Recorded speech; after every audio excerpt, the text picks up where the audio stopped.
ಮುಂದೆ ಏನೋ ಆಗುತ್ತೆ, ಮುಂದೆ ಹಾಗಾಗತ್ತೆ ಫ್ಯೂಚರಲ್ಲಿ, ಭವಿಷ್ಯವಾಗಿ. ಸೊ ಆಮೇಲೆ ಅದು ಸರಿ ಹೋಗುತ್ತೆ ಅಂತ ಅಲ್ಲ ಅದು. ಈಗ ಪ್ರಸ್ತುತ ಈಗ ಏನ್ ಹೇಳ್ತಾರೆ, ಇರೋ ವರ್ತಮಾನ ಕಾಲದಲ್ಲಿ, ಈಗ ಪ್ರೆಸೆಂಟ್. ಸೊ ಇದ್ರಲ್ಲಿ ಈಗಿದ್ಯಾ ನಮ್ಮಲ್ಲಿ, ಅದು ನೋಡ್ಬೇಕು.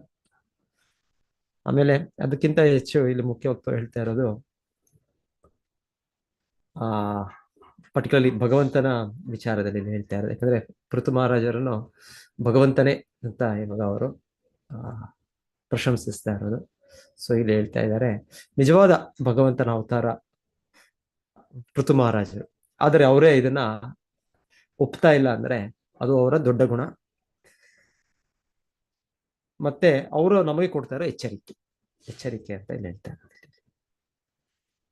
ಸೊ ಕಲಿಯುಗದಲ್ಲಿ ಇದು ತುಂಬಾ ಸರ್ವಸಾಮಾನ್ಯ. ಹೀಗೆ ಭಗವಂತನು ಅವತಾರ ಅಂತ ಜನರು ಹೇಳೋದು, ಅವರೇ ಘೋಷಿಸೋದು, ಇಲ್ಲಾಂದ್ರೆ ಯಾರಾದ್ರೂ ಅನುಯಾಯಿಗಳು ಸೇರಿ ಯಾರಾದ್ರೂ ಒಬ್ಬರನ್ನ ಅವರು ಅವತಾರ ಅಂತ ಮುಂದೆ ತಂದ್ಬಿಡ್ತಾರೆ. ಆದರೆ ಅವರ ಚಟುವಟಿಕೆಗಳು ನೋಡಿದ್ರೆ, ಅವರ ಗುಣಗಳು ನೋಡಿದ್ರೆ, ಸೊ ಅದರಲ್ಲಿ ಅದು ಕಾಣಿಸೋದಿಲ್ಲ. ಅದು ಪ್ರತಿಯೊಂದಕ್ಕೂ ಕೂಡ ಒಂದು ಗುಣಗಳಿರ್ಬೇಕು, ಭಗವಂತನ ದೈವಿ ಗುಣಗಳಿರ್ಬೇಕು ಆ ವ್ಯಕ್ತಿಗಳಲ್ಲಿ. ಮತ್ತೆ ಆ ಥರ ಚಟುವಟಿಕೆಗಳಿರ್ಬೇಕು, ಅಸಾಧಾರಣ ಚಟುವಟಿಕೆಗಳಿರ್ಬೇಕು. ಮತ್ತೆ ಶಾಸ್ತ್ರದಲ್ಲಿ ಅದರ ಬಗ್ಗೆ ಉಲ್ಲೇಖ ಇರಬೇಕು. ಮತ್ತೆ ಅವ್ರ ದೇಹದ ಲಕ್ಷಣಗಳು ಕೂಡ ಆ ರೀತಿ ನಾವು ಕೇಳ್ತಾ ಇದ್ದೀವಿ ಇರಬೇಕು. ಸೊ ಈ ತರ ಬಹಳ ಪರೀಕ್ಷೆ ಮಾಡುವ ಇದಿದೆ, ಪರೀಕ್ಷೆ ಮಾಡ್ಬೋದು ನಾವು, ಲಕ್ಷಣಗಳಿದೆ. ಸೊ ಅದ್ಯಾವ್ದು ಇಲ್ದೇ ಇರೋ ಹೇಗೆ ನಾವು ಸಹ ಸ್ವೀಕಾರ ಮಾಡೋದು. ಪರ್ಟಿಕ್ಯುಲರ್ಲಿ ಕಲಿಯುಗ ಅಂದ್ರೆ ಇದು ಈ ಯುಗದ ಒಂದು ಲಕ್ಷಣನೇ ಅಂತ ಹೇಳ್ಬೇಕು. ಏನ್ ಹೇಳಿದ್ರೆ, ಏಜ್ ಆಫ್ ಕ್ವಾರಲ್ ಅಂಡ್ ಹಿಪೋಕ್ರೆಸಿ, ಕಲಹ ಮತ್ತೆ ಒಳಗೆ ಹೊರಗೆ ಬೇರೆ ಬೇರೆ ಇದೆ. ಆಗಿರುವಾಗ ಇದು ಅಧರ್ಮದ ಒಂದು ಇದು ಈ ರೀತಿ ಭಗವಂತನ ಅವತಾರ ಅಂತ ಹೇಳೋದು ಇದು ಇದು ಬಹಳ ಕಾಮನ್. ಸೊ ಆಕ್ಚುಲಿ ಕಲಿಯುಗದಲ್ಲಿ ಶಾಸ್ತ್ರದಲ್ಲಿ ಹೇಳಿರೋದು ಬುದ್ಧನ ಅವತಾರ ಬಗ್ಗೆ ಹೇಳಿದೆ. ಬುದ್ಧೋ ನಾಮ್ನ ಅಂಜನಾ ಸುತ ಕಿಕ್ಕಟೇಶು ಭವಿಷ್ಯತಿ. ಸೊ ಹಾಗೆ ಬುದ್ಧ ಅವತಾರ ವೇದಗಳಲ್ಲಿ ಹೇಳ್ದಾಗೆ ಅವರ ಅವತಾರ ಕೂಡ ಆಗಿದೆ. ಅದು ಗಯಾ ಪ್ರಾಂತ್ಯದಲ್ಲಿ ಅವರ ತಾಯಿ ಹೆಸರು ಅಂಜನಾ. ಮತ್ತೆ ಅವರು ಅವ್ರ ಕಾರ್ಯ ಚಟುವಟಿಕೆ ನಿಂದಸಿ ಯಜ್ಞ ವಿಧೇರಾಹ ಶ್ರುತಿ ಜಾತಂ.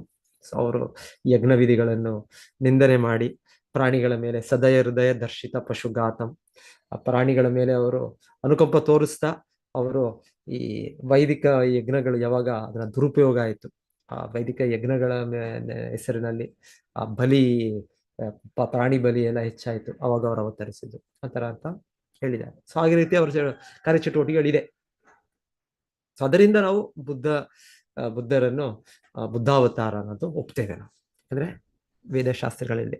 ಆದ್ರೆ ಅವರು ಕೂಡ ನಿಂದನೆ ಮಾಡೋದು ವೇದಗಳನ್ನು. ಆದ್ರೆ ಹಾಗೆ ಮಾಡಿದ್ರು ಅಂತೂ ನಾವು ಅವ್ರನ್ನ ಒಪ್ತೇವೆ. ಯಾಕಂದ್ರೆ ವೇದಗಳಲ್ಲಿ ಅವರ ನಿದರ್ಶನ ಇದೆ, ಅವರ ಬರ್ತಾರೆ ಅಂತ ಅವ್ರ ಬಗ್ಗೆ ಚಟುವಟಿಕೆ ಇತ್ತು. ಮತ್ತೆ ಅದ ರೀತಿಯಲ್ಲೇ ಅವರು ಬಂದರು. ಮತ್ತೆ ಅವ್ರು ಬಂದ ಮೇಲೆ ನಂತರ ಆಚಾರ್ಯರು ಅವರು ಕೂಡ ಸ್ವೀಕರಿಸಿದರು. ಮಧ್ವಾಚಾರ್ಯರು, ರಾಮಾನುಚಾರ್ಯರು, ಶ್ರೀ ಚೈತನ್ಯ ಮಹಾಪುರುಷ. ಸೊ ಈ ತರ ಗುರು ಪರಂಪರೆಯಲ್ಲಿ ಬರುವ ಆಚಾರ್ಯರು ಈ ಬುದ್ಧ ಆ ಅವತಾರವೇ ಅಂತ ಅವರೆಲ್ಲ ಸ್ವೀಕರಿಸಿದ್ರು. ಸೊ ಪ್ರತಿಯೊಂದು ಅವತಾರಕ್ಕೂ ಆ ರೀತಿಯ ಪರೀಕ್ಷೆ. ಸೊ ಮುಂದೇನು ಕೂಡ ಕಲ್ಕಿ ಅವತಾರ ಬರ್ತಾರೆ ಅಂತ ಕೂಡ ಶಾಸ್ತ್ರದಲ್ಲಿದೆ. ಸೊ ಕೆಲವೊಮ್ಮೆ ಜನರು ಕಲ್ಕಿ ಅವತಾರ ಅಂದ್ರೆ ಆಗ್ಲೇ ಬಂದ್ಬಿಟ್ಟಿದ್ದಾರೆ. ಇಲ್ಲ ಇಲ್ಲ ಇಲ್ಲ, ಕಲ್ಕಿ ಅವತಾರ ಬರೋದು ಕಲಿಯುಗದ ಅಂತ್ಯದಲ್ಲಿ. ಅದು ಅವರ ತಂದೆ ವಿಷ್ಣು ಯಶ ಅಂತ, ಅವರ ಯಾವುದೋ ಒಂದು ವಿಸಂಬಾಲ ಅಂತ ಊರಿನಲ್ಲಿ ಜನ್ಮದ ಸ್ಥಳ. ಸೊ ಈ ರೀತಿ ಅವರ ಬಗ್ಗೆ ಕೂಡ ವಿವರಣೆಗಳಿದೆ. ಮತ್ತೆ ಅವರ ಚಟುವಟಿಕೆ ಕಲ್ಕಿ ಅಂದ್ರೆ ಅವರು ಬಂದವರು ಈ ಬೋಧನೆ ಇಲ್ಲ, ಎಲ್ಲರನ್ನು ಕೂಡ ಕೊಲ್ಲೋದು. ಎಲ್ಲೋ ಕೆಲವೇ ಜನ ಧಾರ್ಮಿಕ ಪುರುಷರು, ಎಲ್ಲೋ ಕೆಲವು ಭಕ್ತರು ಇರ್ತಾರೆ, ಸೊ ಎಲ್ಲರೂ ಕೂಡ ಕೊಲ್ಲೋದು. ಸೊ ಹಾಗೆ ಈ ಕಲ್ಕಿಯಿಂದ ಯಾರು ಅವತರಿಸಿದ್ರು ಅವ್ರು ಬಂದವರು ಎಲ್ಲರೂ ಕೊಲ್ಲಬೇಕು. ಸೊ ಅವ್ರ ಚಟುವಟಿಕೆಗಳಿದೆ. ಸೊ ಅವ್ರ ಚಟುವಟಿಕೆಗಳ ಮೇಲೆ ಅವರನ್ನು ಅವತಾರ ಅಂತ ಸ್ವೀಕರಿಸೋದು. ಈಗ ಶ್ರೀ ಚೈತನ್ಯ ಮಹಾಪ್ರಭು ಕೂಡ, ಶ್ರೀ ಚೈತನ್ಯ ಮಹಾಪ್ರಭು ಗೌರವ ಪೂರ್ಣಿಮಾ ಬರ್ತಾ ಇದೆ. ಸೊ ನಾವು ಅದು ಗೌರವರಂ ಡೈಲಿ ಎಲ್ಲ ಸ್ತುತಿ ಮಾಡ್ತಾ ಇದ್ದೇವೆ. ಸೊ ಯಾಕೆ ನಾವು ಚೈತನ್ಯ ಮಹಾಪ್ರಭು ಅವತಾರ ಅಂತ ಒಪ್ತೇವೆ? ಚೈತನ್ಯ ಮಹಾಪ್ರಭು ಕೂಡ ಅವರು ಆ ಬಹಿರಂಗವಾಗಿ ಅವರು ಘೋಷಿಸ್ತಾ ಇರಲಿಲ್ಲ ಆತರ. ಅವ್ರ ಹತ್ತರ ಭಕ್ತರಿಗೆ ಗೊತ್ತು. ಅವರಿಗೆ ರೂಪ ಗೋಸ್ವಾಮಿಯವರು ಆಚಾರ್ಯರು ಅವರ ಪ್ರಯಾಗನಲ್ಲಿ ಭೇಟಿ ಮಾಡಿದಾಗಲೇ ಅವರು ನಮೋ ಮಹಾವದಾನ್ಯಾಯ ಕೃಷ್ಣ ಪ್ರೇಮ ಪ್ರದಾಯತೆ ಕೃಷ್ಣಾಯ ಕೃಷ್ಣ ಚೈತನ್ಯ ನಾಮೆ ಗೌರತ್ವಿಷೇ ನಮಃ ಅಂತ ಅವರು ಪ್ರಾರ್ಥನೆಗಳು ಸಲ್ಲಿಸಿದ್ರು. ಯಾಕಂದ್ರೆ ಅವ್ರಿಗೆ ಗೊತ್ತು, ಅವರು ಈ ನೀವು ಚೈತನ್ಯ ಕೃಷ್ಣ ಮಹಾವದನ್ಯಾಯ ಕೃಷ್ಣ ಪ್ರೇಮ ಪ್ರದಾಯ ಕೃಷ್ಣಾಯ ಕೃಷ್ಣ ಚೈತನ್ಯ, ನೀವು ಕೃಷ್ಣನೇ, ಆದರೆ ಈಗ ಕೃಷ್ಣ ಚೈತನ್ಯನ ರೂಪದಲ್ಲಿ ನೀವು ಅವತರಿಸಿದ್ದೀರಾ. ನೀವು ಮಹಾವದಾನ್ಯಾಯ, ಎಲ್ಲರಿಗಿಂತ ಎಲ್ಲ ಅವತಾರಗಳಿಗಿಂತ ತುಂಬಾ ಮಹಾವದಾನ್ಯ ಅಂದ್ರೆ ಲಿಬರಲ್ ಅಂದ್ರೆ ತುಂಬಾ ಮೇಧಾವಿ, ತುಂಬಾ ಅನುಕಂಪ, ಎಲ್ಲ ಅವತಾರಗಳಿಗಿಂತ ಅನುಕಂಪ ಭರಿತವಾದ ಅವತಾರ. ನೀವು ಕೃಷ್ಣ ಪ್ರೇಮವನ್ನೇ ಕೊಡ್ತಾ ಇದ್ದೀರಾ ನೀವು ಅಂತ ಅವರು ಸ್ತುತಿಸಿದ್ರು. ಹಾಗೆ ಆಚಾರ್ಯರು ಗುರುತಿಸ್ತಾರೆ. ಸೊ ಭಗವಂತನು ಅವತರಿಸಿದಾಗ ದೊಡ್ಡ ದೊಡ್ಡ ವ್ಯಕ್ತಿಗಳು ಗುರುತಿಸ್ತಾರೆ. ಸೊ ಶಾಸ್ತ್ರದಲ್ಲಿ ಇದೆ ಚೈತನ್ಯ ಮಹಾಪ್ರಭು ಬರ್ತಾರೆ ಅಂತ. ಕಲವು ಪ್ರಥಮ ಸಂಧ್ಯಾಯ, ಕಲಿಯುಗದ ಮೊದಲ ಸಂಧ್ಯಾ. ಸೊ 12 ಸಂಧ್ಯೆಗಳಿರುತ್ತೆ ಅಂತ ಹೇಳೋದು, 12 ಭಾಗಗಳ ತಿಳಿಯಲು ಪ್ರಥಮ ಸಂಧ್ಯೆ ಮೊದಲ ಭಾಗದಲ್ಲಿ. ಸೊ ಕಲಿಯುಗದಲ್ಲಿ ಪ್ರಾರಂಭದಲ್ಲಿ ಇದರ ಬರ್ತಾರೆ. ಮಾಯಾಪುರೇ ನವದ್ವೀಪೆ, ಮಾಯಾಪುರದ ಅಂತ ಸ್ಥಳದಲ್ಲಿ, ನವದ್ವೀಪ ಸ್ಥಳದಲ್ಲಿ, ಗಂಗಾ ನದಿ ತೀರದಲ್ಲಿ ಅವರ ತಂದೆ ಜಗನ್ನಾಥ ಮಿಶ್ರ, ಅವರ ತಾಯಿ ಶಚಿದೇವಿ, ಭವಿಷ್ಯಾಮಿ ಶಚಿ ಸುತ. ಸೊ ಹೀಗೆ ಸ್ಪೆಸಿಫಿಕ್ ಎಕ್ಸಾಕ್ಟ್ ಇದೆ. ಮತ್ತೆ ಅವರು ಸನ್ಯಾಸವನ್ನು ಸ್ವೀಕರಿಸ್ತಾರೆ. ಸೊ ಅದು ಕೂಡ ಇದೆ. ಮತ್ತೆ ಇನ್ನೊಂದು ಕೆಲವು ಶ್ಲೋಕ ಇದರಲ್ಲಿ ಅವರು ನಂತರ ಜಗನ್ನಾಥ್ಪುರಿ, ದಾರು ಬ್ರಹ್ಮ ಸಮೀಪೆ, ಜಗನ್ನಾಥ್ಪುರಿಯಲ್ಲಿ ಜಗನ್ನಾಥನ ಹತ್ತಿರ ಅವರು ನಿವಾಸ ಮಾಡ್ತಾರೆ. ಆಮೇಲೆ ಯುಗಧರ್ಮ ಸ್ಟಾರ್ಟ್ ಮಾಡ್ತಾರೆ ಅವರು. ಯುಗಧರ್ಮದ ಇದು ಮಹಾಮಂತ್ರ ಭಗವಂತ ನಾಮವನ್ನು ಜಪಿಸೋದು ಇದನ್ನು ಶುರು ಮಾಡ್ತಾರೆ. ಸೊ ಹೀಗೆ ತುಂಬಾ ಬಹಳ ಡಿಟೇಲ್ ಇರುತ್ತೆ ಶಾಸ್ತ್ರದಲ್ಲಿ. ಮೊದಲೇ ಅವರ ಬಗ್ಗೆ ಇದೆ ಚೈತನ್ಯ ಮಹಾಪ್ರಭು ಬಗ್ಗೆ. ಸೊ ಹೀಗೆ ಅದು ಒಂದು. ಆದ್ರೂ ಕೂಡ ಚೈತನ್ಯ ಮಹಾಪ್ರಭು ಇವರನ್ನು ಯಾರ ಸರ್ವಭೌಮ ಭಟ್ಟಾಚಾರ್ಯರಂದ್ರೆ ಇವರು ಒರಿಸ್ಸಾ ರಾಜ, ಒರಿಸ್ಸಾ ಗಜಪತಿ ಪ್ರತಾಪರುದ್ರ. ಆಗ ಒರಿಸ್ಸಾ ರಾಜ ಅಂದ್ರೆ ತುಂಬಾ ದೊಡ್ಡ ರಾಜ್ಯ. ಕೇವಲ ಒರಿಸ್ಸಾ ಅಷ್ಟೇ ಅಲ್ಲ, ಬಂಗಾಲ, ಪೂರ್ವ ಬಂಗಾಲ ಅಲ್ಲಿ, ಮತ್ತೆ ಅಲ್ಲಿಂದ ಈ ಕಡೆ ಆಲ್ಮೋಸ್ಟ್ ಆಂಧ್ರ, ತೆಲಂಗಾಣ, ಸ್ವಲ್ಪ ಕರ್ನಾಟಕ ಪ್ರದೇಶ ಒಂದೊಂದು ಸ್ವಲ್ಪ ಹೇಳ್ಬೋದು, ಮತ್ತೆ ಇಲ್ಲಿ ಮಡ್ರಾಸ್ ಅಲ್ಲಿವರೆಗೂ ಆಲ್ಮೋಸ್ಟ್ ದೊಡ್ಡ ರಾಜ್ಯ ಆ ಸಮಯದ ಪ್ರತಾಪರುದ್ರ. ಸೊ ಆ ರಾಜನ ರಾಜಪಂಡಿತ ರಾಜಗುರು ಯಾರು? ಸಾರ್ವಭೌಮ ಭಟ್ಟಾಚಾರ್ಯ. ಸೊ ಸಾರ್ವಭೌಮ ಭಟ್ಟಾಚಾರ್ಯರು ಅವರು ಮೊದಲಿಗೆ ಅವರು ನಿರಾಕಾರವಾದಿಗಳಾಗಿರ್ತಾರೆ. ಸೊ ನಿರಾಕಾರವಾದಿಗಳಾಗಿ ಅವರು ಭಗವಂತನ ವ್ಯಕ್ತಿ, ಭಗವಂತನು ಅವನಿಗೆ ಸಾಕಾರ ರೂಪ ಇದೆ ಆ ತರ ನಂಬುತ್ತಾ ಇರೋದಿಲ್ಲ. ಆ ನಂತರ ಚೈತನ್ಯ ಮಹಾಪ್ರಭುವನ್ನ ಭೇಟಿ ಮಾಡಿದ್ಮೇಲೆ ಅವರಿಗೆ ಬದಲಾವಣೆ ಆಗುತ್ತೆ. ಅಂದ್ರೆ ಮೊದಲಿಗೆ ಚೈತನ್ಯ ಮಹಾಪ್ರಭು ಜಗನ್ನಾಥ್ಪುರಿಗೆ ಬಂದಾಗ ಅವರು ಜಗನ್ನಾಥ ನೋಡಿದ್ದೆ ಅವರು ಆ ದಿವ್ಯ ಆನಂದದಲ್ಲಿ ಅವ್ರು ಮೂರ್ಛೆಗೊಳ್ತಾರೆ. ಸೊ ಅದನ್ನ ನೋಡಿ ಅಲ್ಲಿರುವ ಇವರು ಯಾರೋ ಒಬ್ಬ ನಟನೆ ಮಾಡೋ ವ್ಯಕ್ತಿ, ಇದು ಭಾವುಕ, ಈ ತರ ಜನರ ಮುಂದೆ ಈ ತರ ತೋರ್ಸೋದು, ಅತಿ ಭಕ್ತಿ ತೋರ್ಸೋದು, ಈ ರೀತಿ ಒಂದು ತೋರ್ಸೋದು, ಆ ರೀತಿ. ಆದರೆ ಅಲ್ಲಿ ಅದೇ ಇದರಲ್ಲಿ ಯಾರಿರ್ತಾರೆ? ಸಾರ್ವಭೌಮ ಭಟ್ಟಾಚಾರ್ಯ. ಅವ್ರು ಗುರುತಿಸ್ತಾರೆ ಈ ವ್ಯಕ್ತಿ ತೋರಿಸ್ತಾ ಇರೋ ಲಕ್ಷಣಗಳು ಸಾಮಾನ್ಯ ಲಕ್ಷಣಗಳಲ್ಲ, ಇದು ಒಂದು ತುಂಬಾ ಆಧ್ಯಾತ್ಮಿಕವಾಗಿ ಮುಂದುವರಿದ ಅಭಿವೃದ್ಧಿ ಹೊಂದ ವ್ಯಕ್ತಿಯ ಲಕ್ಷಣ ಅಂತ ಅವರು ತಮ್ಮ ಮನೆಗೆ ಅವರನ್ನು ಚೈತನ್ಯ ಮಹಾಪ್ರಭು ಹಾಗೆ ಮೂರ್ಛಿತರಾಗೆ ಇರ್ತಾರೆ, ಹಾಗೆ ಅವ್ರನ್ನ ವರ್ಗಾವಣೆ ಮಾಡ್ತಾರೆ. ಸೊ ಅಲ್ಲಿ ಚೈತನ್ಯ ಮಹಾಪ್ರಭು ಲಕ್ಷಣಗಳನ್ನ ಇವರು ಶಾಸ್ತ್ರವ ಪ್ರಕಾರ ನೋಡ್ತಾರೆ. ನಿಜವಾಗ್ಲೂ ಇವರು ಸಮಾಧಿ ಸ್ಥಿತಿಯಲ್ಲಿದ್ದಾರಾ, ಇಲ್ಲಾಂದ್ರೆ ಭಾವುಕರಾಗಿ ನಟನೆ ಮಾಡ್ತಾ ಇದ್ದಾರೆ. ಸೊ ಹೇಳ್ತಾರೆ ಅವರ ಪರೀಕ್ಷಿಸಿದ ಪ್ರಕಾರವಾಗಿ ಏನೋ ಒಂದು ಜೀವನ ಲಕ್ಷಣ ಇಲ್ಲ ಆ ಸಮಾಧಿ ಸ್ಥಿತಿಯಲ್ಲಿ. ಜೀವದ ಲಕ್ಷಣಗಳಂದ್ರೆ ಅವರು ಸತ್ತಿದಾರ ಬದುಕಿದಾರೆ ಗೊತ್ತಾಗೋದಿಲ್ಲ, ಆದರೆ ಸ್ವಲ್ಪ ತುಂಬಾ ಪಲ್ಸ್, ಅದು ಕೂಡ ಕೈ ಇದು ನೋಡಿದ್ರು ಕೂಡ ಅದು ಕೂಡ ಅಷ್ಟು ತುಂಬಾ ಇದಾಗಿದೆ, ಗೊತ್ತಾಗೋದಿಲ್ಲ. ಏನೋ ಒಂದು ಹೇಳ್ತಾರೆ, ಒಂದು ಸ್ವಲ್ಪ ಹತ್ತಿ ಇದನ್ನು ಮೂಗಿನ ಕೆಳಗಲ್ಲ ಅಲ್ಲಿ ಹತ್ರ ಇಟ್ಟು ಅಲ್ಲಿ ಸ್ವಲ್ಪ ಗಾಳಿಯಿಂದ ಅದು ಅಂದ್ರೆ ಸ್ವಲ್ಪ ನಾವು ಉಸಿರಾಟ ಆಗ್ತಾ ಇದೆ. ಸೊ ಎನಿವೆ ಅವ್ರು ಕೆಲವು ಈ ತರ ಪರೀಕ್ಷೆಗಳಲ್ಲಿ ಅವ್ರು ಗುರುತಿಸ್ತಾರೆ, ಇನ್ನ ಜೀವ ಇದೆ, ಇವ್ರು ನಿಜವಾದ ಸಮಾಧಿ ಸ್ಥಿತಿಯಲ್ಲಿ ಇದ್ದಾರೆ. ಆಮೇಲೆ ಆ ರೀತಿ ಇರುವ ವ್ಯಕ್ತಿಗೆ ಹೊರಗೆ ಮೂರ್ಛೆ ಸ್ಥಿತಿಯಿಂದ ವಾಪಸ್ ಬರ್ಲಿಕ್ಕೆ ಒಂದು ಇದಿದೆ, ಚಿಕಿತ್ಸೆ ಇದೆ. ಅವರು ಪ್ರಯತ್ನ ಪಟ್ರು, ಅವ್ರಿಗೆ ಅದಾಗ್ಲಿಲ್ಲ. ಯಾಕಂದ್ರೆ ಚೈತನ್ಯ ಮಹಾಪ್ರಭು ಅವರನ್ನು ಮೂರ್ಛಿತರಿಂದ ಹೊರಗೆ ತರೋಕೆ ವಿಧಾನನೇ ಬೇರೆ. ಅದು ಅವರ ಭಕ್ತರಿಗೆ ಮಾತ್ರ ಗೊತ್ತಿತ್ತು. ಚೈತನ್ಯ ಮಹಾಪ್ರಭು ಈ ತರ ಸರ್ವಸಾಮಾನ್ಯ, ಆಗಾಗ ಅವರು ಮೂರ್ಛಿತರಾಗ್ತಾ ಇದ್ದಾರೆ ದಿವ್ಯ ಆನಂದದಲ್ಲಿ.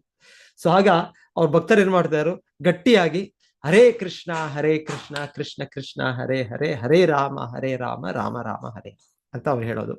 ಆಗ ಚೈತನ್ಯ ಮಹಾಪ್ರಭು ಮತ್ತೆ ಅವರು ಇದಾಗ್ತಾರೆ, ಮೂರ್ಛೆ ಸ್ಥಿತಿಯಿಂದ ಅವರು ಜಾಗೃತರಾಗ್ತಾರೆ.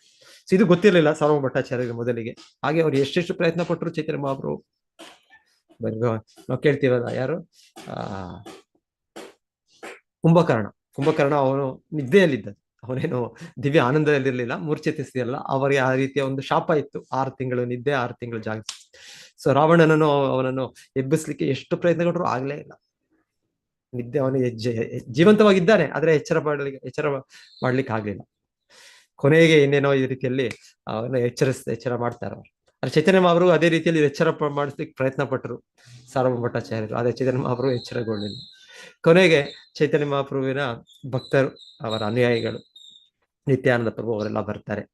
ಸೊ ಅವರು ಬಂದಾಗ ಅವ್ರಿಗೆ ಗೊತ್ತಾಗುತ್ತೆ ವಿಷಯ, ಈ ತರ ಜಗನ್ನಾಥಪುರಿ ದೇವಸ್ಥಾನದಲ್ಲಿ ಈ ತರ ಒಬ್ಬ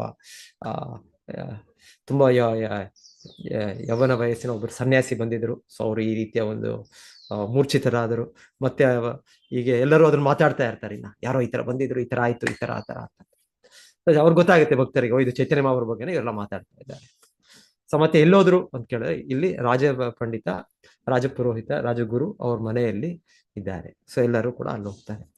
ಸೊ ಅಲ್ಲಿ ಹೋಗಿದ ತಕ್ಷಣ ಅಲ್ಲಿ ಇವ್ರು ಏನ್ ಮಾಡ್ತಾರೆ, ಚೈತನ್ಯ ಮಹಾಪ್ರಭುನ ಎಚ್ಚರಗೊಳಿಸಲಿಕ್ಕೆ ಗಟ್ಟಿಯಾಗಿ ಹರೇ ಕೃಷ್ಣ ಕೃಷ್ಣ ಕೃಷ್ಣ ಹರೇ ಹರೇ, ಹರೇ ರಾಮ ರಾಮ ರಾಮ ಹರೇ ಹರೇ ಅಂತ ಗಟ್ಟಿಯಾಗಿ ಚೈತನ್ಯ ಮಹಾಪ್ರಭು ಕಿವಿ ಹತ್ರನೇ ಇಲ್ಲ ಅವರು ಕೀರ್ತನೆ ಮಾಡ್ತಾರೆ. ಸೊ ಮಾಡಿದ್ದೇ ಚೈತನ್ಯ ಮಹಾಪ್ರಭು, ಅವರು ಎಚ್ಚರಗೊಳ್ತಾರೆ. ಸೊ ಇದು ಚೈತನ್ಯ ಮಹಾಪ್ರಭುನ ಎಚ್ಚರಗೊಳಿಸುವ ವಿಧಾನ. ಸೊ ಅವ್ರು ಬಂದದ್ದೇ ಪ್ರತಿಯೊಬ್ಬರ ಹತ್ರನೂ ಬಾಯಲ್ಲಿ ಹರೇ ಕೃಷ್ಣ ಮಂತ್ರವನ್ನು ಹೇಳಿಸ್ಲಿಕ್ಕೆ ಬಂದದ್ದು. ಸೊ ಹಾಗೆ ಚೈತನ್ಯ ಮಹಾಪ್ರಭುನ ದಿವ್ಯ ಲೀಲೆಗಳು. ಸೊ ಈ ನಂತರ ಚೈತನ್ಯ ಮಹಾಪ್ರಭುವಿನ ನೋಡಿ, ಅವಾಗ ಚೈತನ್ಯ ಮಹಾಪ್ರಭುಗೆ 24 ಇಯರ್ಸ್, ತುಂಬಾ ಇಳಿಯ ವಯಸ್ಸು, 24 ವಯಸ್ಸು. ಆ ಸಾರ್ವಭೌಮ ಭಟ್ಟಾಚಾರ್ಯರು ಹೇಳ್ತಾರೆ, ಸೊ ನಾನು ಅದ್ವೈತ ಸಿದ್ಧಾಂತದಲ್ಲಿ, ವೇದಾಂತದಲ್ಲಿ ನಾನು ತುಂಬಾ ಪಾರಂಗತ. ಸೊ ನಾನು ಬಹಳ ಸನ್ಯಾಸಿಗಳಿಗೆ ನಾನು ಪಾಠ ಕಲಿಸ್ತೇನೆ. ಯಾಕಂದ್ರೆ ಅದ್ವೈತವಾದ ಇದರಲ್ಲೂ ಕೂಡ ಅವರಲ್ಲೂ ಕೂಡ ತುಂಬಾ ತೀವ್ರವಾದ ಅಧ್ಯಯನ ಇದೆ, ವೇದಾಂತ ಅಧ್ಯಯನ ಇದೆ. ಸೊ ಅವರಿಗೆ ಇವರು ಗೃಹಸ್ಥರಾದ್ರೂ ಕೂಡ ಸಾರ್ವಭೌಮ ಭಟ್ಟಾಚಾರ್ಯರು ಎಂತ ದೊಡ್ಡ ಪಂಡಿತರು ಅಂದ್ರೆ, ಸಂಸ್ಕೃತ ವಿದ್ವಾನ್ ಅಂದ್ರೆ, ಆ ಸನ್ಯಾಸಿಗಳಿಗೆ ಅವರು ಗುರು ಆಗಿ ಆ ರೀತಿಯಲ್ಲಿ ಪಾಠ ಕಲಿಸ್ತಾರೆ. ಸೊ ಚೈತನ್ಯ ಮಹಾಪ್ರಭು ಹೇಳ್ತಾರೆ, ನಾನು ನಿಮ್ಗೆ ವೇದಾಂತದ ಬಗ್ಗೆ ತಿಳಿಸ್ಕೊಡ್ತೀನಿ. ಅವಾಗ ಮನಸ್ಸು, ಬುದ್ಧಿ ಎಲ್ಲವೂ ಕೂಡ, ಇಂದ್ರಿಯಗಳೆಲ್ಲ ಕೂಡ ತುಂಬಾ ಹಿಡಿತದಲ್ಲಿರುತ್ತೆ. ಆಗ ನಿಮ್ಮ ನಿಯಮಗಳನ್ನು ಪಾಲನೆ ಮಾಡಕ್ಕೆ ಆಗತ್ತೆ ನಿಮಗೆ. ಮಾಯಾ ಜಗತ್ತು, ಮಾಯಾ ಪ್ರಪಂಚ, ಮಾಯಾ ಯಾವಾಗಲೂ ಬೇಕಾದ್ರೆ ನಮ್ಮನ್ನು ಕಬಳಿಸ್ಬೇಕು. ಸೊ ಅವರು ಒಂದು ಒಳ್ಳೆಯ ಒಂದು ದೃಷ್ಟಿಯಿಂದಾನೇ ಚೈತನ್ಯ ಮಹಾಪ್ರಭುಗೆ ಹೇಳ್ತಾರೆ, ನಾನು ಈ ತರ ನಿಮ್ಗೆ ಈ ದಿವ್ಯ ಜ್ಞಾನದ ಬಗ್ಗೆ ಸ್ವಲ್ಪ ಬೋಧನೆ ಮಾಡ್ತೇನೆ. ಹೇಗೆ ನಾವು ದೇಹ ಅಲ್ಲ, ನಾವು ದೇವರು ಒಂದೇ, ನಾವೆಲ್ಲ ಆಧ್ಯಾತ್ಮಿಕ ಗುಣಗಳು ಪಡೆದಿದ್ದೇವೆ, ಈ ರೀತಿ ಅವರು ವೇದಾಂತ ಸೂತ್ರದಿಂದ ಅವರ ರೀತಿಯಲ್ಲಿ ಅವರು ಹೇಳ್ಬೇಕು. ಸೊ ಚೈತನ್ಯ ಮಹಾಪ್ರಭು ಎಷ್ಟಾದ್ರೂ ಇವರು ಹಿರಿಯರು, ವಯಸ್ಸಿನಲ್ಲಿ ಹಿರಿಯರು. ಸೊ ಚೈತನ್ಯ ಮಹಾಪ್ರಭು ತುಂಬಾ ನಮ್ರವಾಗಿ ಆಯ್ತು ಅಂತ ಒಪ್ಕೊಳ್ತಾರೆ. ಸೊ ಹೇಳ್ತಾರೆ, ಜಗನ್ನಾಥಪುರಿ ಮಂದಿರದಲ್ಲೇ ಚೈತನ್ಯ ಮಹಾಪ್ರಭುಗೆ ಇವರು 7 ದಿವಸ ಸತತವಾಗಿ ಈ ವೇದಾಂತದ ಬಗ್ಗೆ ಅವರು ಬೋಧನೆ ಮಾಡ್ತಾರೆ. ಚೈತನ್ಯ ಮಹಾಪ್ರಭು 7 ದಿವಸನೂ ಕೂಡ ಸುಮ್ಮನೆ ಏನೋ ಒಂದು ಮೌನವಾಗಿ ಕೇಳ್ತಾ ಇರ್ತಾರೆ. ಸೊ 7 ದಿವಸದಲ್ಲೇ ಅವ್ರಿಗೆ ಗೊತ್ತಾಗುತ್ತೆ, ಏನೋ ಇಲ್ಲಿ ಗಡ್ಬಡ್ ಏನೋ ಇದೆ ಇಲ್ಲಿ ಅಂತ. ಸೊ ಅವ್ರು ಕೇಳ್ತಾರೆ ಸಾರ್ವಭೌಮ ಭಟ್ಟಾಚಾರ್ಯ, 7 ದಿವಸ ನೀವು ಕೇಳ್ತಾ ಇದ್ದೆ ಸತತವಾಗಿ, ಒಂದು ಮಾತು ಕೂಡ ಇದು ಕೂಡ ಮಾಡ್ಲಿಲ್ಲ, ನೀನು ಹೇಳಿಲ್ಲ, ಒಂದು ಪ್ರಶ್ನೆ ಕೂಡ ಕೇಳಲಿಲ್ಲ. ಸೊ ನೀನು ಕೇಳ್ತಾ ಇದ್ಯಾ, ಇಲ್ಲದೆ ನೀನ್ ಏನೋ ಬೇರೆ ಏನೋ ಯೋಚನೆ ಮಾಡೋತರ ನನಗೆ ಅನ್ಸುತ್ತೆ. ಸೊ ಚೈತನ್ಯ ಮಹಾಪ್ರಭು ನಂತರ ಅವಾಗ ಬಾಯಿ ಬಿಡ್ತಾರೆ. ಅಷ್ಟರು ಬಾಯಿ ಬಿಡೋದಿಲ್ಲ. ಅವ್ರು 7 ದಿವಸದ ನಂತರ ಅವ್ರು ಹೇಳ್ತಾರೆ ಅವರಿಗೆ, ನೀವು ಬೇಸರ ಪಡ್ಕೊಳ್ಳಿಲ್ಲ ಅಂದ್ರೆ ನಾನು ಹೇಳ್ತೇನೆ, ನಾನು ಒಂದು ಮಾತು ಹೇಳ್ತೇನೆ. ಆಯ್ತು, ಬೇಸರ ಪಡ್ಕೊಳ್ಳಿ, ಹೇಳಿ. ನನಗೆ ವೇದಾಂತ ಸೂತ್ರದ ನಿಜವಾದ ಅರಿವು ಇದೆ, ಅದರ ನೇರ ಅರ್ಥ ವೇದವ್ಯಾಸರು ಏನ್ ಬರೀತಾ ಇದ್ದಾರೆ ಅದು ಅರ್ಥ ಆಗತ್ತೆ. ಹೇಗೆ ಅಂದ್ರೆ, ಸೂರ್ಯ ಇದ್ದಾಗ ಎಲ್ಲವೂ ಕೂಡ ಪ್ರಕಾಶಮಾನವಾಗಿ ಎಲ್ಲವೂ ಕಾಣುತ್ತೆ. ಸೊ ಸೂರ್ಯವಿರುವಾಗ ನಾವು ಇನ್ನೇನಾದ್ರೂ ಒಂದು ಟಾರ್ಚೋ ಇಲ್ಲಾಂದ್ರೆ ಇನ್ನೊಂದು ರೀತಿಯ ಏನಾದರೂ ಒಂದು ಹೆಡ್ಲೈಟು ಏನೋ ಬೇರೆ ರೀತಿಯ ಪ್ರಕಾಶಮಾನವಾದ ವಸ್ತು ಅಗತ್ಯ ಇದೆಯಾ? ಸೂರ್ಯ ಅಷ್ಟು ಪ್ರಜ್ವಲಿಸುವಾಗ, ಮಧ್ಯಾಹ್ನದ ಬಿಸಿಲು ಅಷ್ಟಿರುವಾಗ ಎಲ್ಲವೂ ಚೆನ್ನಾಗಿ ಕಾಣುತ್ತೆ. ಸೊ ಹಾಗೆ ವೇದಾಂತ ಸೂತ್ರದ ಶ್ಲೋಕಗಳು, ಅದರ ಸ್ತೋತ್ರಗಳು, ಅದರ ನೇರ ಅರ್ಥ ಆಗುತ್ತೆ. ನೇರ ಅರ್ಥ, ನಾವು ಕೃಷ್ಣನ ವಿಭಿನ್ನ ಅಂಶ, ನಾವು ಕೃಷ್ಣನ ನಿತ್ಯ ಸೇವಕರು, ನಮ್ಮ ಜೀವನದ ಉದ್ದೇಶ ಮತ್ತೆ ಕೃಷ್ಣನ ಸಂಬಂಧವನ್ನು ಪಡೆದು ಭಗವದ್ಧಾಮಕ್ಕೆ, ವೈಕುಂಠಧಾಮ, ಗೋಲೋಕಧಾಮಕ್ಕೆ ಹೋಗ್ಬೇಕು. ಸೊ ವೇದಾಂತದ ಇದು ಡೈರೆಕ್ಟ್ ಅರ್ಥ ಆಯ್ತು. ಜನ್ಮಾದಿ ಅಸ್ಯತಃ, ನಾವ್ ಎಲ್ಲಿಂದ ಬಂದ್ವಿ? ಭಗವಂತನಿಂದ ಬಂದ್ವಿ. ಸೊ ಈ ರೀತಿ ಅವನು ಆನಂದಮಯೋ ಅಭ್ಯಾಸ. ಸೊ ಅವನ ಬಗ್ಗೆ ಅವನು ಒಬ್ಬ ವ್ಯಕ್ತಿ, ಇದರ ನಿರ್ದಿಷ್ಟವಾಗಿದೆ. ಸೊ ಆ ಚೈತನ್ಯ ಮಹಾಪ್ರಭು ಹಾಗೆ ಹೇಳ್ತಾರೆ. ಆದ್ರೆ ನಿಮ್ಮ ಮಾತುಗಳು ಹೇಗೆ ಅಂದ್ರೆ, ಏನೋ ಒಂದು ಸೂರ್ಯನನ್ನು ಒಂದು ಮೋಡಗಳಲ್ಲಿ ಮುಚ್ಚೋ ರೀತಿ. ಸೊ ಒಂದ್ಸಲ ಮೋಡಗಳು ಮುಚ್ಚಿಬಿಟ್ರೆ ಸೂರ್ಯನ, ಅವಾಗ ಸ್ವಲ್ಪ ಕತ್ತಲೆ ಆಗತ್ತೆ. ಹಾಗೆ ನೀವು ಇನ್ನೇನೋ ಒಂದು ಅರ್ಥವನ್ನು ಆತರ ಮೋಡಗಳು ಮುಚ್ಚಿಬಿಟ್ಟು ಒಂದು ಹೊಸ ಅರ್ಥ ಕೊಡೋ ತರ ನಾನು ಕಾಣ್ತಾ ಇದ್ದೆ. ಮತ್ತೆ ಚೈತನ್ಯ ಮಹಾಪ್ರಭು ಅವ್ರ ಜೊತೆಗೆ ಚರ್ಚೆ ಮಾಡಿ ಅವರ ಒಂದೊಂದು ಇದನ್ನು ಕೂಡ ಖಂಡಿಸಿ ಅವರು ನಿಜವಾದ ಅರ್ಥಗಳನ್ನು ತೋರಿಸ್ತಾರೆ. ಆಗ ಅವ್ರಿಗೆ ಆಶ್ಚರ್ಯ ಆಗುತ್ತೆ. ಸೊ ಹೇಳ್ತಾರೆ, ಅವರ ಈ ಪಾಂಡಿತ್ಯ ರೂಪದಲ್ಲಿ ಅವ್ರಿಗೆ ಗೊತ್ತಾಗುತ್ತೆ ಈ ರೀತಿ ವಿದ್ವತ್ ಪಾಂಡಿತ್ಯ. ಸಾರ್ವಭೌಮ ಭಟ್ಟಾಚಾರ್ಯರು ಅಂದ್ರೆ ಅವ್ರಿಗೆ ಅಷ್ಟು ಜ್ಞಾನಿಗಳು, ಅವರು ಅಷ್ಟು ವೇದ ಅಧ್ಯಯನ ಮಾಡಿದ್ದು. ಆದ್ರೆ ಚೈತನ್ಯ ಮಹಾಪ್ರಭು ಅವರ ತತ್ವವನ್ನು ಧ್ವಂಸ ಮಾಡ್ತಾರೆ. ಸೊ ಅದರಲ್ಲೇ ಅವ್ರಿಗೆ ಗೊತ್ತಾಗುತ್ತೆ ಇದು ಸಾಧಾರಣ ವ್ಯಕ್ತಿ ಅಲ್ಲ ಅಂತ ಗೊತ್ತಾಗುತ್ತೆ. ಮತ್ತೆ ಚೈತನ್ಯ ಮಹಾಪ್ರಭು ಅವರಿಗೆ ಅವರ ಮೇಲೆ ಕರುಣೆ ತೋರಿಸಿ ತನ್ನ ರಾಧಾಕೃಷ್ಣ ರೂಪವನ್ನು ಕೂಡ ತೋರಿಸ್ತಾರೆ ಚೈತನ್ಯ ಮಹಾಪ್ರಭು. ಸೊ ನಂತರ ಹೀಗೆ ಸಾರ್ವಭೌಮ ಭಟ್ಟಾಚಾರ್ಯರಿಗೆ ಭಗವಂತನ ಸ್ವೀಕರಿಸಿ ಅವರು ಕೂಡ ದೊಡ್ಡ ಭಕ್ತರಾಗಿರ್ತಾರೆ. ಯಾರು? ಸಾರ್ವಭೌಮ ಭಟ್ಟಾಚಾರ್ಯರು. ಸೊ ಆಗ ಸಾರ್ವಭೌಮ ಭಟ್ಟಾಚಾರ್ಯರು ಕೆಲವು ಸ್ತುತಿಗಳನ್ನು ಅರ್ಪಿಸ್ತಾರೆ. ಕೆಲವು ಸ್ತುತಿಗಳಂದ್ರೆ ಹೇಳ್ತಾರೆ 100 ಸ್ತುತಿಗಳು 100 ಶ್ಲೋಕಗಳಲ್ಲಿ ಒಂದು ರಚನೆ ಮಾಡ್ತಾರೆ ಸಾರ್ವಭೌಮ ಭಟ್ಟಾಚಾರ್ಯರು. ಸೊ ಅದನ್ನ ಚೈತನ್ಯ ಮಹಾಪ್ರಭುಗೆ ಅವರು ಬರೆದು ಕಳಿಸ್ತಾರೆ ಆ ಸ್ತುತಿಗಳನ್ನು. ನಾನು ಇಷ್ಟವರೆಗೂ ನಾನು ತುಂಬಾ ನಿಮ್ಮ ಮೇಲೆ ಅಪರಾಧ ಮಾಡಿದೆ, ನಾನು ತಪ್ಪಾಗಿ ನಿಮ್ಮನ್ನು ಸಾಮಾನ್ಯ ವ್ಯಕ್ತಿ ಅನ್ಕೊಂಡಿದ್ದೆ, ಆದ್ರೆ ನೀವು ಸಾಕ್ಷಾತ್ ಕೃಷ್ಣನೇ ಅಂತ ಅವರ ಪ್ರಾರ್ಥನೆಗಳು. ಹಾಗೆ 100 ಶ್ಲೋಕಗಳಿವೆ.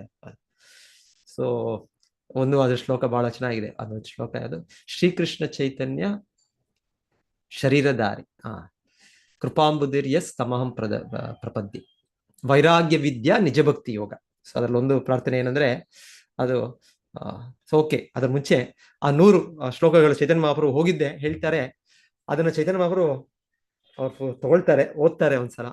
ಹೋಗ್ಬಿಟ್ಟು ಅದನ್ನ ಹಾಳೆಯನ್ನ ಅದೇನದು ಬರೆದಿರ್ತಾರೆ, ಹಾಳೆ ಹಿಂದೆ ಎಲ್ಲ ಇದಲ್ಲಿರ್ತಾ, ತಾಳೆ ಗರಿಯಲ್ಲಿ ಇರ್ತಾ ಇದ್ದು, ಅದನ್ನ ಅಲ್ಲೇ ಎಲ್ಲರ ಮುಂದೆ, ಎಲ್ಲ ಭಕ್ತರ ಮುಂದೆ ಅದನ್ನ ಆ ಪೇಪರ್ನ ಹೇಗೆ ಇದು ಮಾಡಿ ಪೀಸ್ ಮಾಡಿದ್ರೆ ಚೈತನ್ಯ ಮಹಾಪ್ರಭು ಪೀಸ್ ಮಾಡ್ತಾರೆ. ಸೊ ಹಾಗೆ ಅಂದ್ರೆ ಚೈತನ್ಯ ಮಹಾಪ್ರಭು ಇವರು ಗುಣಗಾನ ಮಾಡಿದ್ದು ಚೈತನ್ಯ ಮಹಾಪ್ರಭು, ನೀವು ಸಾಕ್ಷಾತ್ ಕೃಷ್ಣನೇ ಪರಮಪುರುಷರು ಅಂತ ಅವರು ಆ ರೀತಿ ಒಪ್ಪಲಿಲ್ಲ. ಅವರು ಇಲ್ಲಿ ಹೇಗೆ ಪೃಥು ಮಹಾರಾಜ್ ಒಪ್ತಾ ಇಲ್ಲ, ಇಲ್ಲಿ ಹಾಗೆ ಚೈತನ್ಯ ಮಹಾಪ್ರಭು ಕೂಡ ಒಪ್ಪಲಿಲ್ಲ. ಅವರು ಅದನ್ನ ಹಂಗೆ ಧ್ವಂಸ ಮಾಡ್ಬಿಟ್ಟು ಹಾಗೆ ಅದನ್ನ ಅರ್ದು ಬಿಟ್ರು. ಆದರೂ ಹೇಳ್ತಾರೆ, ಭಕ್ತರು ಚೈತನ್ಯ ಮಹಾಪ್ರಭು ಕೊಡೋ ಮುಂಚೆ ಅವರು ಅಲ್ಲಿ ಪ್ರಥಮ 3 ಅನ್ಸುತ್ತೆ ಆ ಶ್ಲೋಕಗಳನ್ನ ಅವ್ರು ಬರ್ದುಕೊಂಡು ಇಟ್ಕೊಂಡಿರ್ತಾರೆ. ಯಾಕಂದ್ರೆ ಅವ್ರಿಗೆ ಗೊತ್ತಿತ್ತು ಬಹುಶಃ ಚೈತನ್ಯ ಮಹಾಪ್ರಭು ಈ ರೀತಿ ಏನೋ ಮಾಡ್ತಾರೆ ಏನೋ ಅಂತ. ಸೊ ಆ ಭಕ್ತರು ಒಬ್ಬರು ಅದನ್ನ 3 ಶ್ಲೋಕಗಳು, ಸೊ ಭಗವಂತನ ಇಚ್ಛೆಯಿಂದಾನೇ ಪ್ರತಿಯೊಂದು ಆಗೋದು. ಸೊ ಆ 3 ಶ್ಲೋಕಗಳು ಮಾತ್ರ ನಮ್ಗೆ ಸಾರ್ವಭೌಮ ಭಟ್ಟಾಚಾರ್ಯ ರಚಿಸಿದ್ದು, ಚೈತನ್ಯ ಮಹಾಪ್ರಭುನ ಗುಣಗಾನ ಮಾಡಿದ್ದು ಅದು ಲಭ್ಯವಿದೆ. ಸೊ ಅದರಲ್ಲಿ ಒಂದು ವೈರಾಗ್ಯ ವಿದ್ಯಾ ನಿಜ ಭಕ್ತಿ ಯೋಗ. ವೈರಾಗ್ಯ ವಿದ್ಯಾ ಅಂದ್ರೆ ಚೈತನ್ಯ ಮಹಾಪ್ರಭು ಬಂದದ್ದು, ಅವತರಿಸಿದ್ದು ನಮ್ಗೆ ವೈರಾಗ್ಯವನ್ನು ಕಲಿಸ್ಲಿಕ್ಕೆ. ವೈರಾಗ್ಯ ವಿದ್ಯಾ ನಿಜ ಭಕ್ತಿ ಯೋಗ. ನಿಜ ಭಕ್ತಿ ಯೋಗದ ನಿಜ ಅಂದ್ರೆ ತನಗೆ ಭಕ್ತಿಯನ್ನು ಮಾಡೋದು ಕೃಷ್ಣನು ಹೀಗೆ ಚೈತನ್ಯ ಮಹಾಪ್ರಭುದಲ್ಲಿ ಬಂದು ತೋರಿಸ್ತಾರೆ. ವೈರಾಗ್ಯ ವಿದ್ಯಾ ನಿಜ ಭಕ್ತಿ ಯೋಗ ಶಿಕ್ಷಾರ್ಥಮೇಕ ಪುರುಷ ಪುರಾಣ. ಈ ಶಿಕ್ಷೆಯನ್ನು ಕೊಡ್ಲಿಕ್ಕೆ ಪುರುಷ ಪುರಾಣ. ಸೊ ಈ ವ್ಯಕ್ತಿ ಸಾಮಾನ್ಯ ಅಲ್ಲ, ಪುರಾಣ ಪುರುಷಂ ನವಯೌವನಂಚ. ಸೊ ಕೃಷ್ಣನು ಪುರಾಣ ಪುರುಷ, ಅವನಿಗಿಂತ ಪುರಾತನವಾದ ವ್ಯಕ್ತಿ ಯಾರು ಇಲ್ಲ. ಸೊ ಶಿಕ್ಷಾರ್ಥಮೇಕಂ ಪುರುಷಂ ಪುರಾಣಂ ಶ್ರೀಕೃಷ್ಣ ಚೈತನ್ಯ ಶರೀರಧಾರಿ. ಈಗ ಶ್ರೀಕೃಷ್ಣ ಚೈತನ್ಯರಾಗಿ ಶರೀರಧಾರಿ, ಆ ಶರೀರವನ್ನು ಧಾರಣೆ ಮಾಡದಾಗೆ ಅವತರಿಸಿದೆ. ಕೃಪಾಂಬುಜಿಸ್ಯ ತಮಾಂ ಪ್ರಪದ್ಯೆ. ಸೊ ಆ ಸಮುದ್ರ ಅಷ್ಟು ಕೃಪೆಯನ್ನು ಪಡೆದ ವ್ಯಕ್ತಿ ಕೃಪಾಂಬುದಿ, ಭಗವಂತನು ಸಾಗರ, ಕರುಣಾ ಸಾಗರ. ಕೃಪಾಂಬುದಿ ಯಸ್ ತಮಹಂ ಪ್ರಪದ್ಯೆ. ಸೊ ಅವರಿಗೆ ನಾನು ಶರಣಾಗತಿಯನ್ನು ಅರ್ಪಿಸ್ತೇನೆ, ಶರಣಾಗುತ್ತೇನೆ ಅವರಿಗೆ. ಸೊ ಇದು ಅವರ ಪ್ರಾರ್ಥನೆ ಸಾರ್ವಭೌಮ ಭಟ್ಟಾಚಾರ್ಯ. ಸೊ ಎನಿವೆ, ಸೊ ಹೀಗೆ ನಂತರ ಕೂಡ ಬಹಳ ಸಲ ಚೈತನ್ಯ ಮಹಾಪ್ರಭುಗೆ ಯಾವಾಗ ಭಕ್ತರು ಹೆಚ್ಚಾಗಿ ಈ ತರ ನೀವು ಅವತಾರ, ನೀವು ದೇವರು ಅಂದಾಗ ಅವರು ಕಿವಿ ಮುಚ್ಕೊಂಡ್ಬಿಡ್ತಾರೆ. ಕಿವಿ ಮುಚ್ಕೊಂಡ್ಬಿಟ್ಟು ಇದು ಅಪರಾಧ, ಇದು ಅಪರಾಧ ಬಸ್. ಯಾಕಂದ್ರೆ ಇದರಿಂದ ತೋರಿಸ್ತಾ ಇದ್ದೇನೆಂದ್ರೆ ನಾವು ಭಗವಂತನು ಅಂತ ಯಾರನ್ನೂ ಆತರ ಅವತಾರ ಅಂತ ಹೇಳ್ಬಾರ್ದು, ತಪ್ಪಾಗಿ ಹೇಳ್ಬಾರ್ದು ಅಂತ ಹೇಳಿ ಒಬ್ಬ ಸಾಮಾನ್ಯ ವ್ಯಕ್ತಿಯನ್ನು ಭಗವಂತನಿಗೆ ಹೋಲಿಕೆ ಮಾಡೋದು ಅದು ದೊಡ್ಡ ಅವತಾರ, ದೊಡ್ಡ ತಪ್ಪು, ಅದು ದೊಡ್ಡ ಅಪರಾಧ. ಇನ್ನೊಂದ್ ಕಡೆ ಶಾಸ್ತ್ರ ಏನ್ ಹೇಳುತ್ತೆ, ಎಸ್ತು ನಾರಾಯಣಂ ದೇವಂ ಬ್ರಹ್ಮರುದ್ರಾದಿ ದೈವತೈ ಸಮತ್ವೇನ ವೀಕ್ಷೇತ ಸ ಪಾಷಾಂಡಿ ಭವೇದ್ರವಂ. ಸೊ ಅದು ಏನ್ ಹೇಳೋದು ಅಂದ್ರೆ, ಎಸ್ತು ನಾರಾಯಣಂ ದೇವಂ, ಯಾರಾದ್ರೂ ನಾರಾಯಣ ದೇವನಿಗೆ ಹೋಲಿಕೆ ಮಾಡಿ, ಬ್ರಹ್ಮರುದ್ರಾದಿ ದೈವತೈ, ಬ್ರಹ್ಮ ಮತ್ತೆ ರುದ್ರನು ಕೂಡ.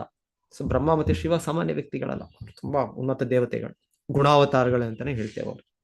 ಆದರೂ ಕೂಡ ಅಂತ ಒಂದು ಮಟ್ಟದಲ್ಲಿರೋ ದೇವತೆಗಳು ಕೂಡ ಅವರನ್ನು ಕೂಡ ಎಸ್ತು ನಾರಾಯಣಂ ದೇವಂ ಬ್ರಹ್ಮರುದ್ರಾತಿ ದೇವತೆ ಸಮತ್ವೇನ ನ ವೀಕ್ಷೇತ, ಸಮತ್ವ, ಅವರು ಒಂದೇ, ವಿಷ್ಣುವಿಗೆ ಅವರು ಸಮ ಅಂತ, ನಾರಾಯಣನಿಗೆ ಸಮ ಅಂತ ನೋಡಿದ್ರೆ ಯಾರಾದ್ರೂ ಸಮತ್ವೇನ ವೀಕ್ಷೇತ ಸ ಪಾಷಾಂಡಿ ಭವೇದ್ರವಂ, ಆ ವ್ಯಕ್ತಿ ಪಾಷಾಂಡಿ. ಪಾಷಾಂಡಿ ಅಂದ್ರೆ ಒಂದು ನಾವ್ ಹೇಗೆ ಒಂದು ಅವಹೇಳನಾಗಿ ಒಬ್ಬರನ್ನು ಬೈತೀವಲ್ಲ, ಒಬ್ಬ ಮೂರ್ಖ, ಒಬ್ಬ ಕಟುಕ, ಒಬ್ಬ ದುಷ್ಟ, ಸೊ ಆ ರೀತಿ ಒಂದು ಅಜ್ಞಾನಿ.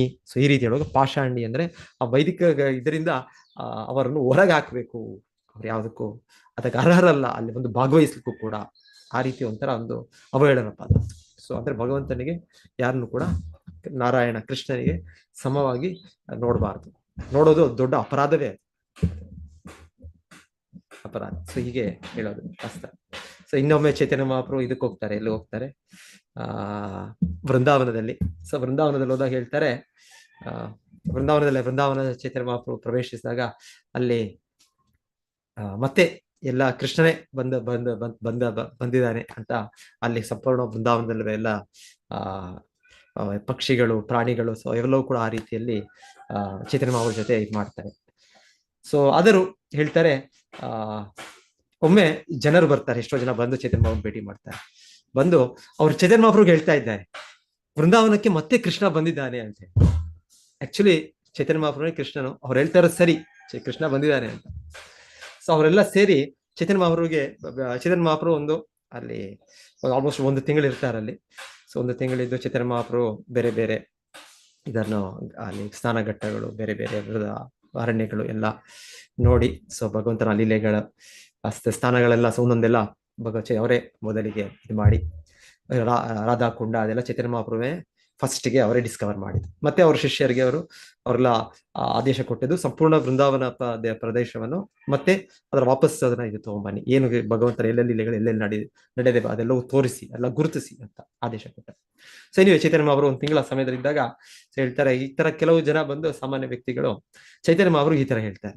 ಸೊ ಏನಾಯ್ತು ಘಟನೆ ಅಂದ್ರೆ, ಅಲ್ಲಿ ಯಮುನಾ ನದಿಯಲ್ಲಿ ಪ್ರತಿ ರಾತ್ರಿ ಅವರಿಗೆ ಕೃಷ್ಣನು ಕಾಣಿಸ್ತಾ ಇದ್ದಾರೆ ಅಂತ ಒಂದು ಸುದ್ದಿ. ಸೊ ಅದನ್ನು ಪ್ರತಿ ದಿವಸ ಜನರು ಹೋಗ್ತಾರೆ. ಫಸ್ಟ್ ಡೇ ಯಾರೋ ಒಂದು 10 ಜನ ಹೇಳ್ತಾರೆ, ಸೆಕೆಂಡ್ ಡೇ 100 ಜನ ಹೇಳ್ತಾರೆ, ಮತ್ತೆ ಅದು 1000 ಜನಕ್ಕೆ ಆಗುತ್ತೆ. ಸೊ ಹೀಗೆ ಹಾಗೆ ಒಬ್ಬರು ಹೇಳೋದು ಹೇಗೆ ಹರಡುತ್ತೆ ಅಂದ್ರೆ, ಒಂದು ವಿಷಯ 10 ಪಟ್ಟು 100 ಪಟ್ಟು ಹರಡುತ್ತೆ. ಹಾಗೆ ಒಂದು ವಾರ, 10 ದಿವಸ ಆದ್ಮೇಲೆ ಜನರು ಫುಲ್ ಜನರು ಸೇರಿ ರಾತ್ರಿ 10-12 ಗಂಟೆಗೆ ಹೋಗೋದು, ಅಲ್ಲಿ ಯಮುನಾ ನದಿ ತೀರದಲ್ಲಿ ನೋಡೋದು. ಆಮೇಲೆ ಕೃಷ್ಣನ ನೋಡಿದ್ವಿ ನಾವು, ಈಗ ಯಮುನಾ ತೀರದಲ್ಲಿ ಕೃಷ್ಣನು ಬಂದಿದ್ದು, ಅಲ್ಲಿ ಕಾಳಿಂಗನ ಮೇಲೆ ಅವರು ನರ್ತನೆ ಮಾಡಿದ್ದು, ಸೊ ಅಂತೆಲ್ಲ ಹೇಳಿ ಜನರು ಅವರವರು ನಾವು ನೋಡಿದ್ವಿ ಅಂತ ಇಲ್ಲ. ಸೊ ಒಂದು ದಿವಸ ಒಂದು ಚೈತನ್ಯ ಮಹಾಪ್ರಭು ಕೂಡ ಒಂದೇ ಹೇಳ್ತಾರೆ. ಸೊ ನಂತರ ಚೈತನ್ಯ ಮಹಾಪ್ರಭು ಅವರ ಆಪ್ತರಿರ್ತಾರೆ, ಅವರು ಬಲಭದ್ರ ಭಟ್ಟಾಚಾರ್ಯ. ಸೊ ಅವರು ಕೂಡ ಅವರು ಕೇಳಿ, ಹೌದಾ ನಾನು ಕೂಡ ಬರ್ತೇನೆ ಇವತ್ತು ರಾತ್ರಿ, ನಾನು ನೋಡೋಣ ಅಲ್ಲಿ. ಸೊ ಚೈತನ್ಯ ಮಹಾಪ್ರಭು ಗೊತ್ತು ಅಲ್ಲಿ ಏನಾಗ್ತಾ ಇದೆ, ಚೈತನ್ಯ ಅವ್ರಿಗೆ ಗೊತ್ತು. ಬಲಭದ್ರ ಭಟ್ಟಾಚಾರ್ಯರಿಗೆ ಹೇಳ್ತಾರೆ, ಹೀಗೆ ಕಲಿಯುಗದಲ್ಲಿ ಕೃಷ್ಣನು ಸರ್ವಸಾಮಾನ್ಯರಿಗೆ ಎಲ್ಲರಿಗೂ ಕಾಣೋ ರೀತಿಯಲ್ಲಿ ಅವನು ಯಮುನಾ ತಡದಲ್ಲಿ ಬಂದು ಅವನು ಕಾಳಿಂಗನ ಇದರ ಮೇಲೆ ನಿಂತು ಈ ತರ ಕುಣಿಯೋದು, ಇದೆಲ್ಲ ಭಗವಂತನು ಮಾಡ್ತಾನೆ ಅಂದ್ರೆ ಇದು ನೀನು ನಂಬ್ತೀಯ, ನೀನು ಪಂಡಿತೇನೋ ನೀನು. ಇವರು ಜನಸಾಮಾನ್ಯರು, ಅವ್ರಿಗೇನೋ ಅಜ್ಞಾನಿಗಳು, ಅವ್ರಿಗೆ ಗೊತ್ತಿಲ್ಲ, ಅವ್ರಿಗೆ ಯಾರೋ ಏನೋ ಹೇಳಿದ್ರು, ಏನೋ ಅದನ್ನ ತೋರ್ಸಿದ್ರು, ಒಂದು ಇದೆಲ್ಲ ಅವ್ರು ಒಪ್ಬಿಡ್ತಾರೆ. ಆದ್ರೆ ನೀನು ಈ ತರ ವೇದ ಜ್ಞಾನವನ್ನು ತಿಳಿದವನು, ಪಂಡಿತನು, ಈ ತರ ಒಂದು ಧರ್ಮ ಕಾರ್ಯದಲ್ಲಿ ತೊಡಗಿರೋ ನೀನು ಒಪ್ಪಿದ್ರೆ ಹಿಂಗೆ ಅಂತ ಚೈತನ್ಯ ಅವರು ಮತ್ತೆ ಅವರಿಗೆ ಬಲಭದ್ರ ಭಟ್ಟಾಚಾರ್ಯನಿಗೆ ಸ್ವಲ್ಪ ಮನವರಿಕೆ ಕೊಡ್ತಾರೆ. ಕಲಿಯುಗದಲ್ಲಿ ಈ ತರ ಕೃಷ್ಣ ಈ ತರ ರೀತಿಯಲ್ಲಿ ಬರೋದಿಲ್ಲ. ಈ ತರ ಈ ತರ. So anyway, so next day ಮತ್ತೆ ಅವರೆಲ್ಲ ಕೆಲವು ಆ ಜನರಲ್ಲಿ ಸ್ವಲ್ಪ ಹಿರಿಯರು ಯಾರು ಇರ್ತಾರೆ ಆ ವೃಂದಾವನದಲ್ಲಿ, ಅವರೆಲ್ಲ ಬಂದು ಚೈತನ್ಯ ಮಹಾಪ್ರಭು ಹೇಳ್ತಾರೆ, ಇವತ್ತು ಗೊತ್ತಾಯ್ತು ಅದ್ ಯಾರು ಅದು ಕೃಷ್ಣನಾಗಿ ಬಂದದ್ದು ಅಂತ, ಕೃಷ್ಣನಾಗಿ ಅಂತ ಅಲ್ಲಿ ಜನರು ಹೇಳೋದು ಅಂತ. ಅದೇನಾಗಿರುತ್ತೆ ಅಂದ್ರೆ ಹೇಳ್ತಾರೆ, ಆ ರಾತ್ರಿ ಹೊತ್ತು ಕತ್ತಲೆ ಸಮಯದಲ್ಲಿ ಯಾರೋ ಒಬ್ಬ ಮೀನುಗಾರ ಒಂದು ಬೆಳಕು, ಯಾವ್ದೋ ಒಂದು ಲ್ಯಾಂಪ್, ಟಾರ್ಚ್ ತರದ್ ಯಾವ್ದೋ ಇಟ್ಕೊಂಡು, ಆ ವ್ಯಕ್ತಿ ಮೀನ್ ಹಿಡಿತಾ ಇದ್ದಾನೆ. ಸೊ ಪ್ರತಿ ರಾತ್ರಿ ಅವನು ಹಿಡಿತಾ ಇದ್ದಾನೆ. ಆದ್ರೆ ದೂರದಲ್ಲಿ ಇವರು ಯಮುನಾ ದಡದಲ್ಲಿರೋ ಜನರಿಗೆ ಅಲ್ಲಿ ಹೇಗೆ ಕಾಣ್ತಾ ಇದೆ ಅಂದ್ರೆ, ಅಲ್ಲಿ ನೀರಿನ ಹೊಳಪಿನಲ್ಲಿ, ಇನ್ನೊಂದು ಹೊಳಪಿನಲ್ಲಿ ಅಲ್ಲಿ ಏನೋ ಒಂದು ರೀತಿ, ಏನೋ ಒಂದು ಹಾವಿನ ರೀತಿಯಲ್ಲಿ, ಏನೋ ಒಂದು ನರ್ತನೆ ಮಾಡೋ ರೀತಿಯಲ್ಲಿ, ಯಾವುದು ಕಾಳಿಂಗ, ಮತ್ತೆ ಅದರ ಮೇಲೆ ಕೃಷ್ಣನು ನಿಂತಿರೋ ರೀತಿಯಲ್ಲಿ, ಎಲ್ಲ ಒಂದು ಕತ್ತಲೆಯಲ್ಲಿ ಅವ್ರಿಗೆ ಏನೋ ಇದ್ರಿ ದೂರದಲ್ಲಿ ಏನೋ ಒಂದು ಕಾಣುತ್ತೆ. ಸೊ ಅದ್ರ ಒಬ್ಬರು ಏನೋ ಹೇಳಿದ್ರು, ಕೃಷ್ಣನ ಕಾಳಿಂಗನ ಮೇಲೆ ಕುಣಿತಾ ಇರೋದಂತ. ಮತ್ತೆ ಅಲ್ಲಿ 100 ಜನ 1000 ಜನ ಸೇರೋ, ಅವ್ರು ಕೂಡ ಹೌದು ಹೌದು ಹೌದು. ಸೊ ಇದು ಮೂರ್ಖರ ಪ್ರಪಂಚ.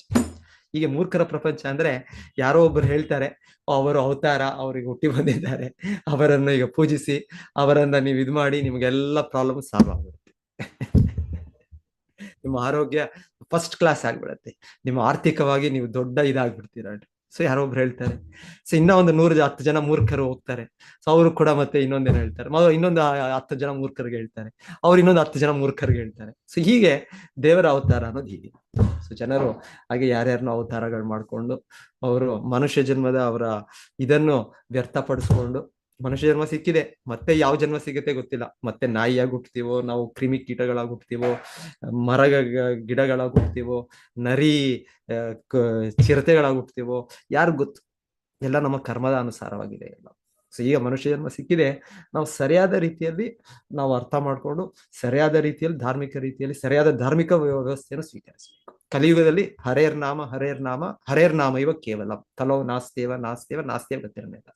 ಸೊ ಹರಿನಾಮ ಒಂದು ಸ್ವೀಕರಿಸಿದ್ರೆ ಭಗವಂತನು ಸರಿಯಾದ ಬುದ್ಧಿ ಕೊಡ್ತಾನೆ ನಮಗೆ, ಸರಿಯಾದ ಬುದ್ಧಿ ಮೆದುಳು ಕೊಟ್ಟು ನಮಗೆ ಯಾವ್ದು ಒಪ್ಪಬೇಕು, ಯಾವ್ದು ಒಪ್ಪಬಾರದು, ಯಾವ್ದು ಸರಿ, ಯಾವ್ದು ಸರಿಯಲ್ಲ, ಯಾವ್ದು ಸತ್ಯ, ಯಾವ್ದು ಅಸತ್ಯ, ಎಲ್ಲವೂ ವಿಶ್ಲೇಷಣೆ ಮಾಡುವ ಒಂದು ಇದು ಸಿಗುತ್ತೆ ನಮಗೆ.